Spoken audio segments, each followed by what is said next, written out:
नमस्ते दोस्तों, काशी श्रृंखला में एक बार फिर से आपका स्वागत है। मैं जगदीश्वरी चौधरी। सुरमई काशी का एक चैनल जिसमें इस समय हम डॉक्टर गौतम चटर्जी से बात कर रहे हैं। कैसा लग रहा है आपको, हमें ज़रूर बताइएगा। आज हम बातें करेंगे संगीत के विषय में। काशी संगीत का गढ़। आप यहाँ बहुत सारे ऐसे कलाकार हुए हैं जिन्होंने काशी का नाम पूरी दुनिया में रोशन किया है। तबला, कथक, गायन, हर विषय, शहनाई, सब हर क्षेत्र में संगीत की कोई विधा मुझे लग रहा है छूटी नहीं है जिसमें काशी के कलाकारों ने नाम दुनिया में नाम कर किया हुआ। हर विधा से जुड़े लोग हैं यहाँ पे। आज इसी विषय में विस्तार से हम बात करेंगे काशी के ऋषि गौतम चटर्जी से। आपको संगीत के विषय में भी पूरी जानकारी है। बहुत सारे कलाकारों से आप मिले हुए हैं और पिछले कई सालों से आपको उनका साथ अनवरत मिल रहा है। और संगीत के विषय में मुझे लग रहा है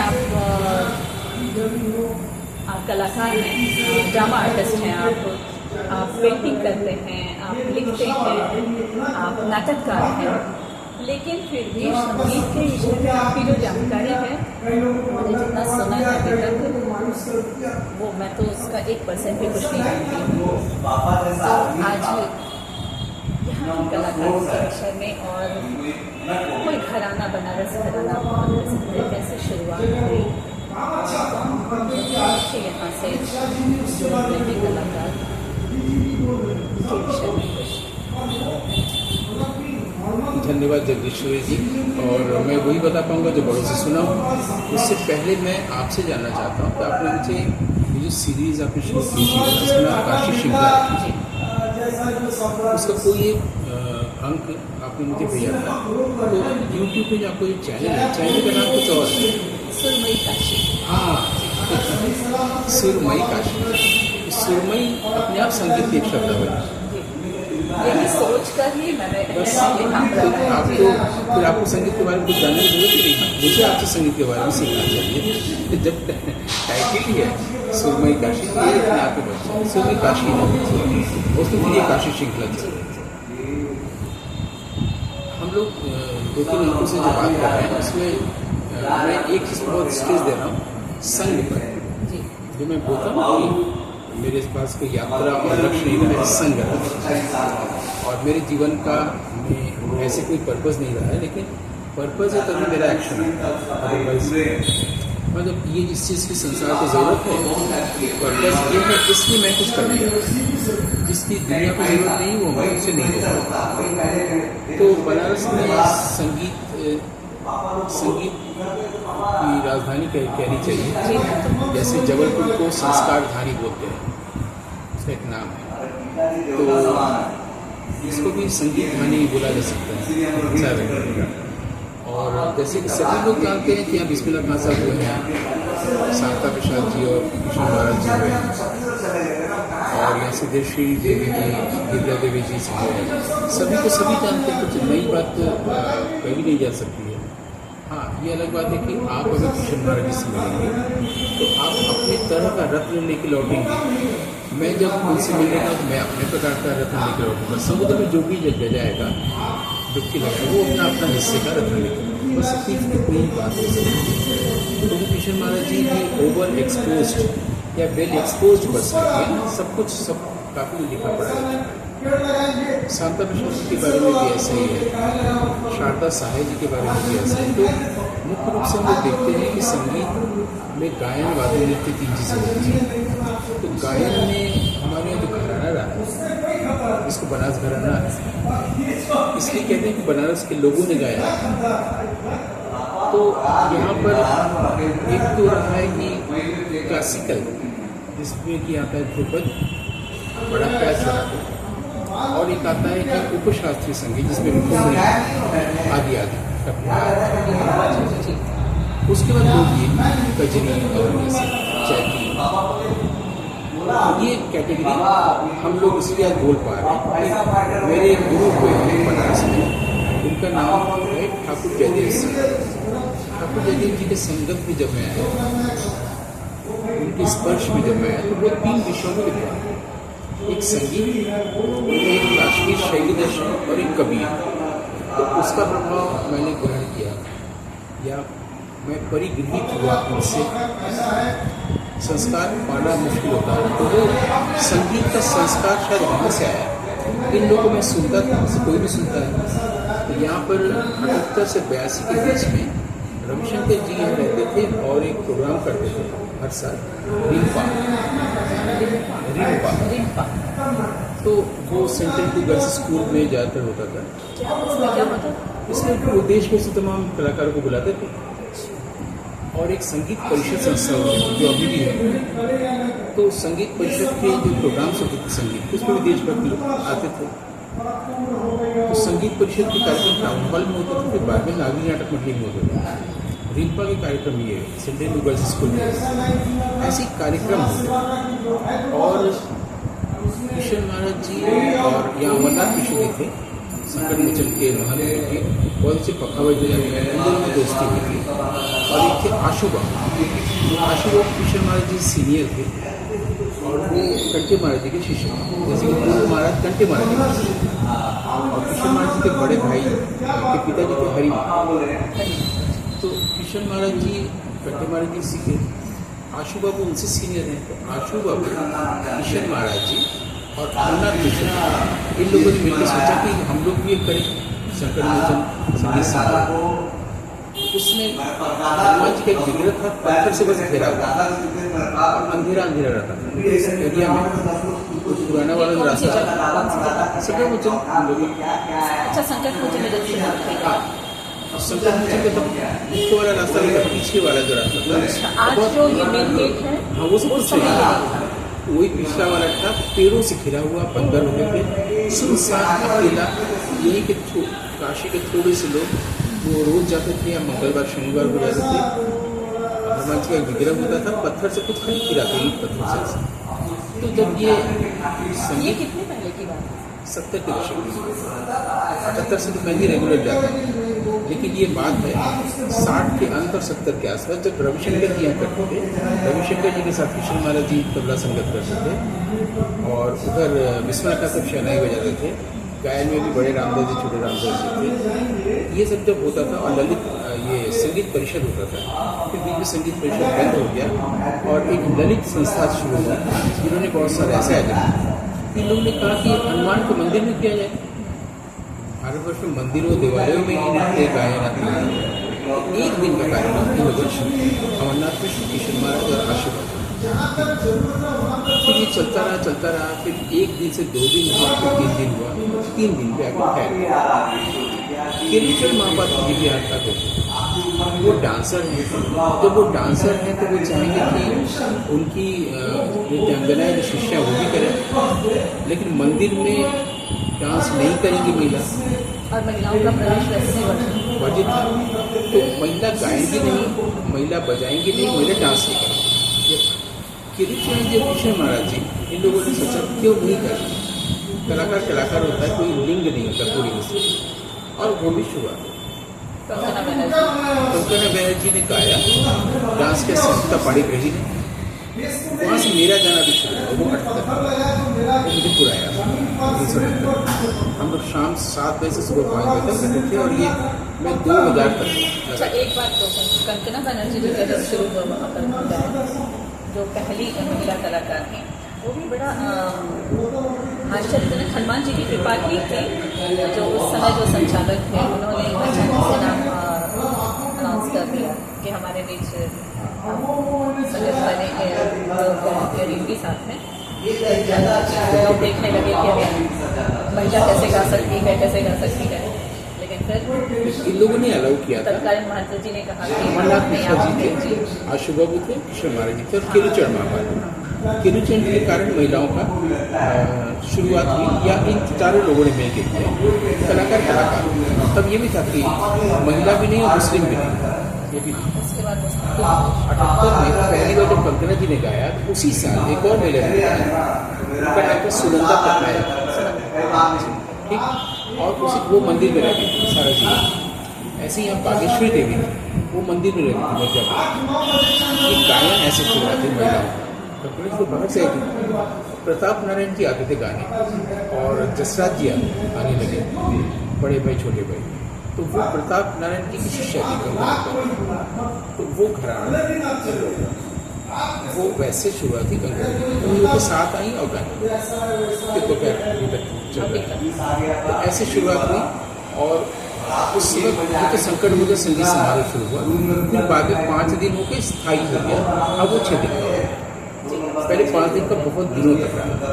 फिर अमरनाथ जी नहीं थे, उनके जो वरीय थे वीरभद्र मिश्र, उन्होंने और भी जोड़ा पूरे देश के लोगों के। और तो वो हमसे कहते थे आप देश में की जगहों को जाते हैं, बहुत अच्छे कलाकारों को बहुत ही विनम्र थे। तो कृष्ण महाराज जी थे, आशु बाबू थे।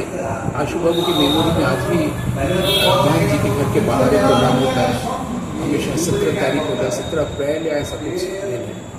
ये उन लोगों ने बनाया। तो रिम्पा कुछ सालों तक चला, फिर रविशंकर जी बनारस से दिल्ली चले गए, रिम्पा बंद हो गई, संगीत परिषद बंद हो गई और ललित शुरू हुई। अभी भी संगीत परिषद का साल में एक बार होता है, जिसमें किशोरी अमोकर जी को विद्या देवी जी ने बुलाया था। तो ये इस तरह से हमारे यहाँ बनारस के संगीत का प्रवेश हुआ। बहुत बाद में फिर गंगा महोत्सव शुरुआत हुआ। गंगा महोत्सव में कलाकार आने लगे। इस बीच बिस्मिल्लाह खान साहब की शहनाई पूरी दुनिया में छाने लगी और हमारे यहाँ पशुपतिनाथ मिश्र, अमरनाथ मिश्र की गायन जुगलबंदी पूरे देश में चलने लगी। बहुत यंग लोग थे, बहुत जगा देते। हमारे यहाँ ध्रुपद बहुत अच्छा गाया जाता था बनारस के लोग।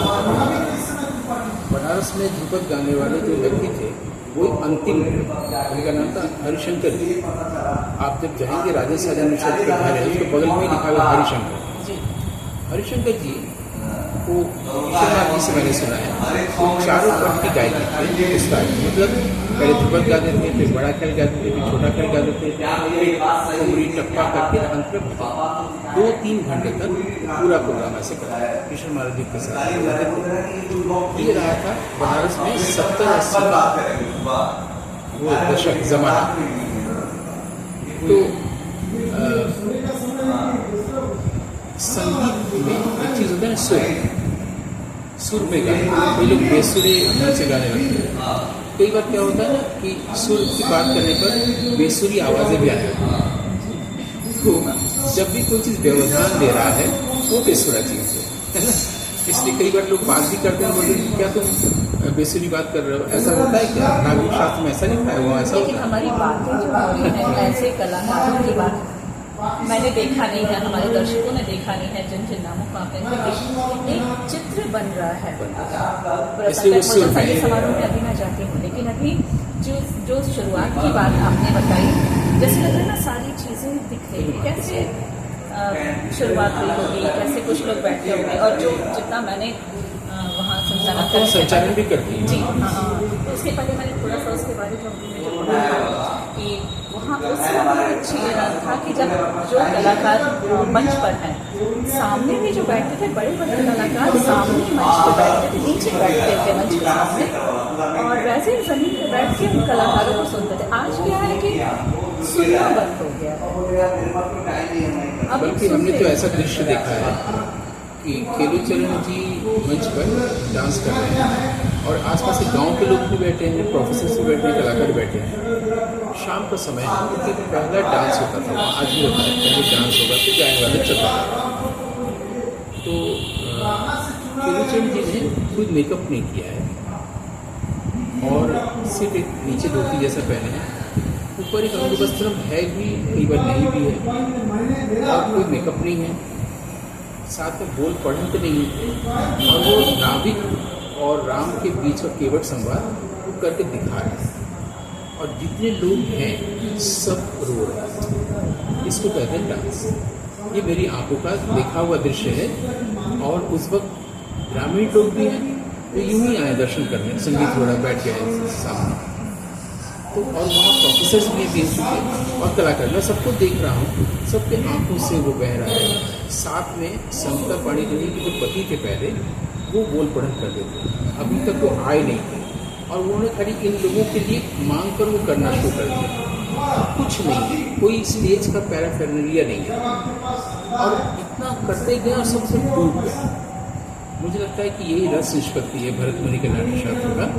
इस और केलुचरण जी को इसीलिए काफ़ी हमारे यहाँ सभी लोग, पूरा देश उनको प्यार करता है। केलुचरण जी का किशोर महाराज जी ने बाद में एक सम्मान भी किया था।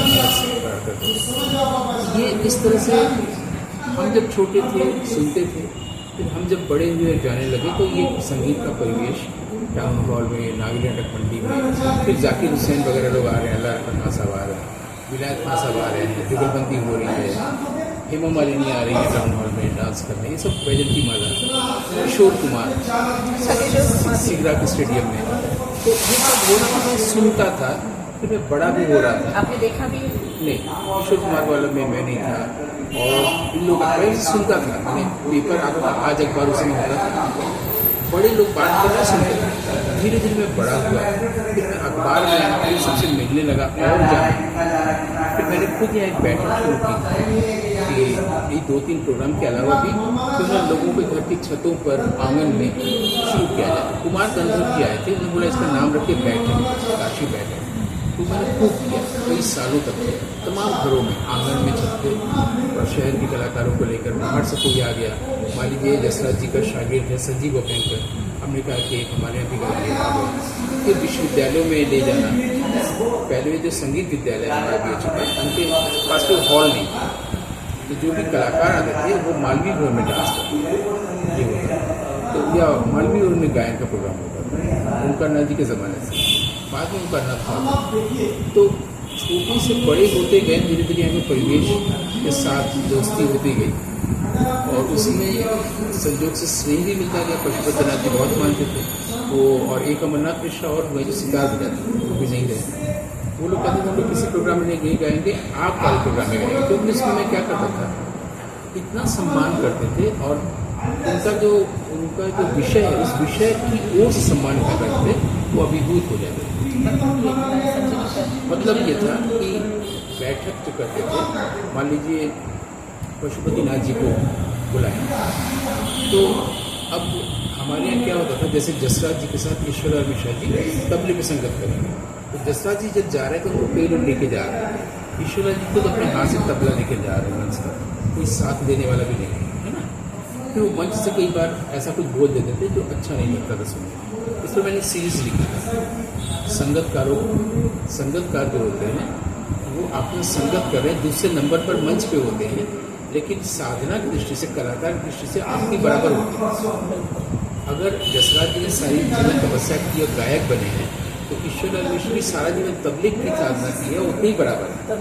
अभी आपके साथ संगत कर रहे हैं, आपको गायन की चीज़ को खूबसूरत बनाना है, इसका मतलब वो दूसरे दर्जे के नागरिक नहीं हो गए, वो जैसे ट्रीट कर रहे थे। इस पर मैंने 1 महीने तक सीरीज लिखा था। मैंने संगतकारों को प्रथम महत्व दिया था, और उसमें कलाकारों को, मुख्य कलाकार को दूसरा, जानबूझ के, सब जानते थे मुझे तो हम ऐसा करते थे, उनको आप सेकेंडरी क्यों मान रहे हैं। इसमें सबसे ज़्यादा मेरी मदद की थी किशोर महाराज जी।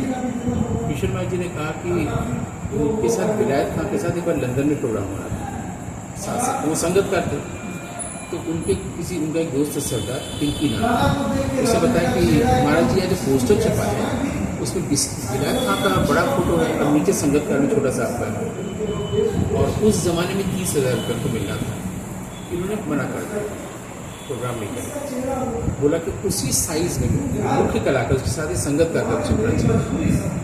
तो उन लोगों ने फिर वैसा छापा, वैसा पोस्टर, तब वो गए, और उन्होंने मुझे दोनों पोस्टर, पता था कि वो भी, हाँ बिल्कुल इम्पोर्टेंट है, मंच पर दोनों है ना। तो तबला वादक जो होता है, जैसा कि अमित खान साहब खेल को कहते थे कि तबला वादक जब संगत कर रहा है तो वो दाल में नमक की तरह होता है, अगर ज़्यादा हो जाएगा तो भी गड़बड़, कम हो जाता है। इसका मतलब वो कितना रियाज के कितना बड़ा साधक है ना।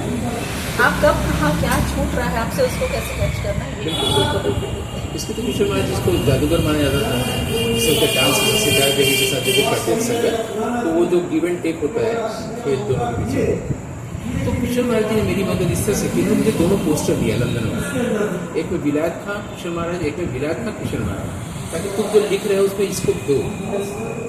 और कृष्ण महाराज जी भारतवर्ष के एकमात्र व्यक्ति, पहले व्यक्ति हैं जिन्होंने तबला वादकों को वो महत्व दिलाया पूरे देश के जो मुख्य कलाकार को लगता है, क्योंकि उनके पिताजी तक यानी कंठे महाराज जी तक, जब हमारे दालमंडी की गली में बड़े बड़े मुस्साबाई हो, चाहे बड़ी मोती हो, छोटी मोती हो, रसुरन बाई हो, ये लोग पीछे खड़े होते थे, ऐसे लटका के खड़े होकर बजाते थे।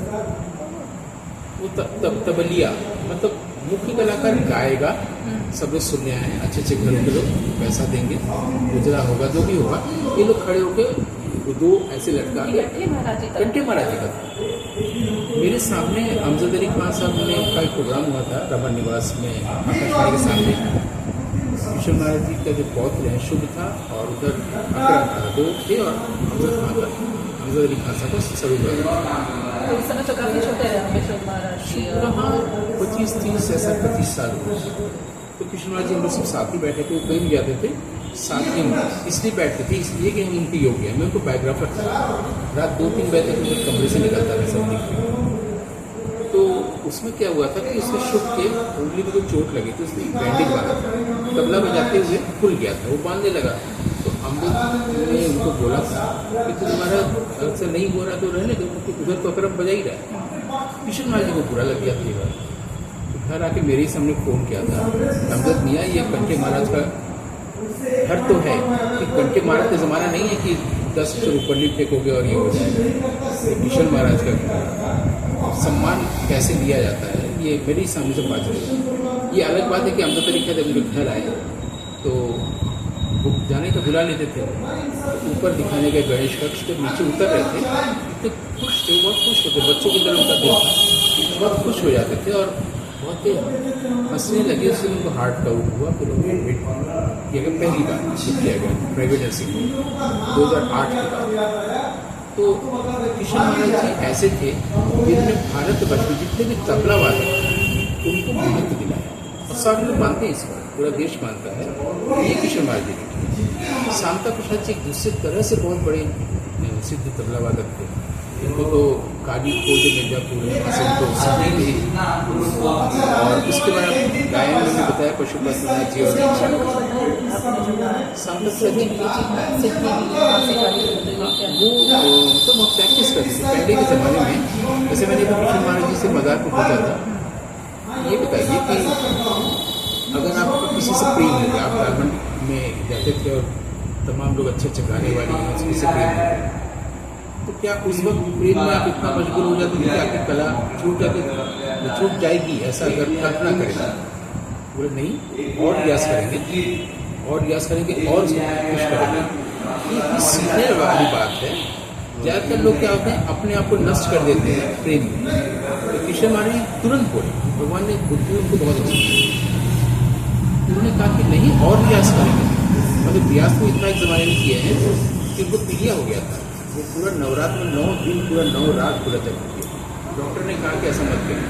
तो पहले जो बनारस के लोग हैं, आज क्यों बनारस में सब तरफ सन्नाटा हुआ? तबला में थोड़ा सा रामकुमार, थोड़ा सा शुभ और डांस में विशाल, पूरा गायन बिल्कुल एकदम शून्य। अगर हम देश के सीन में अगर किसी को प्रेजेंट करना चाहें तो तबला में रामकुमार शुभ कृष्ण महाराज जी से पूरा सीखा हुआ है और डांस में विशाल, ये रिप्रेजेंट कर सकता है हमारे बनारस को। अदरवाइज कोई है ही नहीं। गायन में चून में ध्रुपद तो खत्म हो गया हरिशंकर जी के जाने। शांता प्रसाद जी भी जब अपना रियाज करते तो वही था कि भले ही उनके पास शिक्षा दीक्षा बहुत तेज है लोगों के पास, लेकिन सबको ये था कि उनको रियाज करना। तो उसमें 4 लोग हमारे यहाँ के लोग जायंट थे। उसमें कंठे महाराज जी, अनोखीलाल मिश्र जी, शांता प्रसाद जी, कृष्ण महाराज जी, इन चारों से देश में बनारस के तबले का नाम हुआ, प्रतिष्ठा जो आज तक चला है। जैसे काशी हिंदू विश्वविद्यालय की प्रतिष्ठा हुई, विश्व भारती शांति निकेतन की प्रतिष्ठा हुई, इससे इन चारों वजह से। भले वो रामसाई जी का घराना है, लेकिन अनोखीलाल जी के कारण और कृष्ण महाराज जी, शांता प्रसाद जी और कंठे महाराज जी, इन चारों ने पूरे देश भर में स्थापित किया। कहते हैं लोग कि लखनऊ से बनारस का है, लेकिन हम तो मेरा अपना मानना है कि कोई घराना नहीं होता, और आप किसी कलाकार के बेटे बेटी है तो उससे कुछ नहीं होता। आपकी प्रतिभा आपका घराना है। आप बहुत बड़े कलाकार हैं, मेरा बेटा नहीं अच्छा कर पा रहा है, प्राय देखा गया ये। इससे मेरा मानना है कि आपकी प्रतिभा ही आपको घराना है। तो इन 4 व्यक्तियों में भले ही वो लोग कहते रहे कि कथक जो है वो हंडिया से लखनऊ गया, लखनऊ से दिल्ली गया, फिर बनारस आया। सितारा देवी जी ने मुझसे इंटरव्यू में, उसमें है किताब में, देखा नहीं ऐसा कुछ नहीं है, काशी में था और काशी के बाद ये सब हुआ। शंभू महाराज जी, लक्ष्मण महाराज, ये सब लखनऊ के बाद में हुआ। तो बिंदादीन कालिका काशी से हुई, उसके बाद कालिका महाराज जी, बिंदादीन महाराज जी, ये लोग हंडिया में थे, तो इसलिए लोग सोचते वो मूल है। लेकिन काशी में था, ये सितारा देवी जी ने बताया है, हम लोगों ने इसको लिखा है। और सितारा देवी जी एक ऑथेंटिक व्यक्ति है। उसी तरह से विश्वनाथ खान साहब ने शहनाई वादन को इतना महत्व देकर देश भर में इस वक्त शहनाई में बताया ना, प्रतिभा होनी चाहिए। विश्वनाथ खान साहब की अपनी प्रतिभा थी, कृष्ण महाराज जी की अपनी प्रतिभा थी, और रियाज सार्थक शाह जी मिर्जापुर में जा रहे थे, महीनों महीनों वो एक काली जी का मंदिर है वहाँ करते थे, उसका नाम है गुफा, उसको खो बोलते हैं वहाँ की भाषा है। वहाँ में भित्ति चित्र भी पाए जाते हैं वहाँ गुफा में, प्राचीन समय। तो जो दीवारों में जब लोग नाखून से बनाते थे वो सब बहुत पाए गए। उसी में काली जी का मंदिर है, वहाँ जाके वो पूरा महीनों महीनों रियाज किया, उसका फल मिला देश में जाना। तो किशोर महाराज जी के साथ भी ऐसा ही हुआ, आनोखे लाल जी के साथ भी ऐसा हुआ। सब लोग जुबान में एक शब्द ऐसा होता था, रियाज। आनोखे लाल जी से मैं कभी नहीं मिला, उनके बेटे से मुलाकात हुई, राम जी मिश्रा वगैरह से, लेकिन पंचू महाराज जी से मैं कभी नहीं मिला, जब मैं छोटा था। इनसे मिला तो एक शब्द हर कोई बोलता था, रियाज। एक बार मैं काशी के युवा तबला वादक ने मुझसे कहा कि मुझे भी आशु बाबू कहने चाहिए, तो उन्हीं के कारण कलकत्ता के सारे कलाकार बना सकते।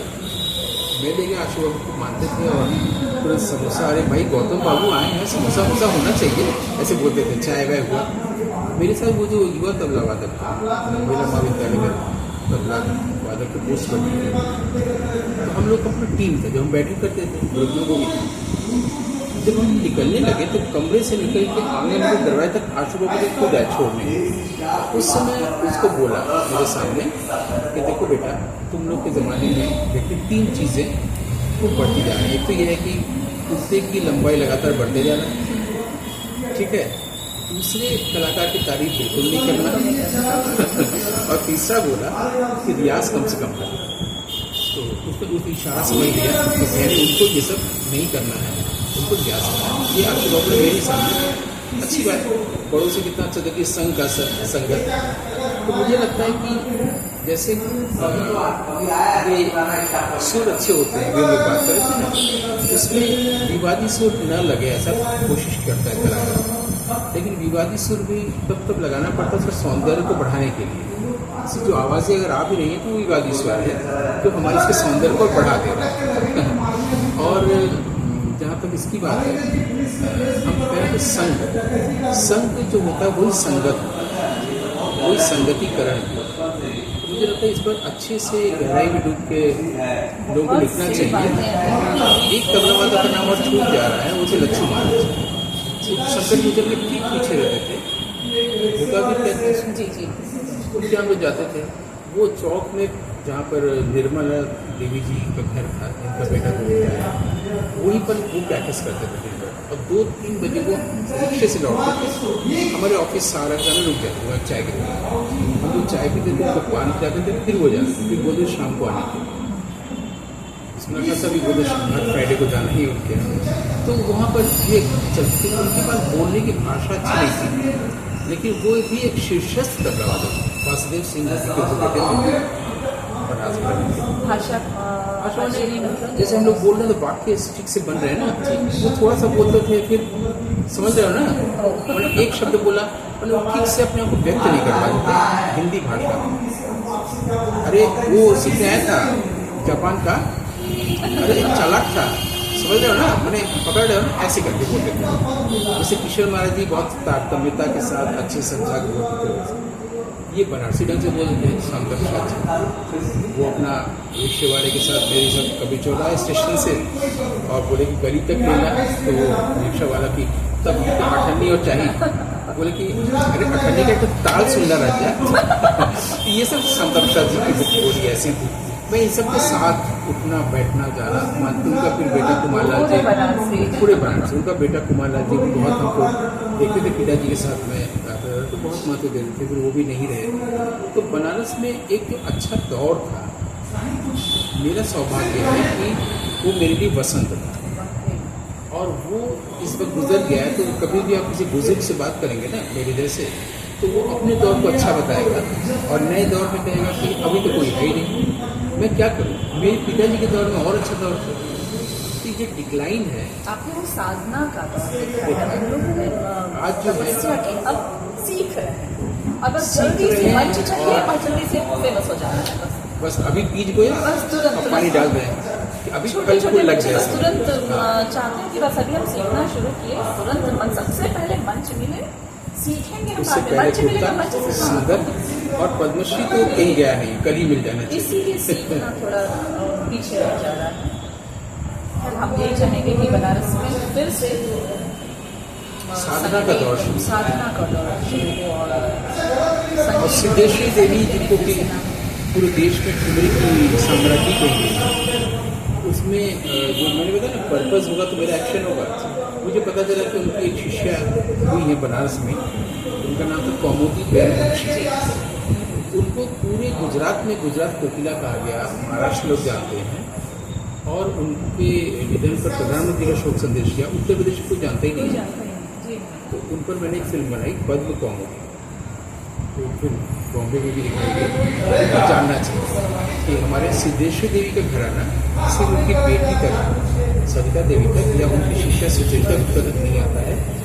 डायरेक्ट डिसाइडेड की पद्म कौमुदी में कौमुदी बेन बख्शी, उनका गायन को भी सुनना चाहिए और जानना चाहिए विस्तार से। मुझे लगा कि हमने सारे ऐसे प्रमुख लोगों का जिक्र किया जिससे यहाँ का परिवेश जानकारी मिली, बहुत ही अच्छी जानकारी दी आपने। और ये तो ऐसा विषय है और ये बनारस ऐसा संगीत का गढ़ है कि अभी हम जिस पर बातें करेंगे तो मुझे लग रहा है 1-2 हफ्ते महीने चलता रहेगी ये कड़ी। अगली बार हम सिर्फ किसी और विषय पर बातें करेंगे आपसे। तब तक के लिए आपको बहुत बहुत धन्यवाद। बहुत बहुत धन्यवाद।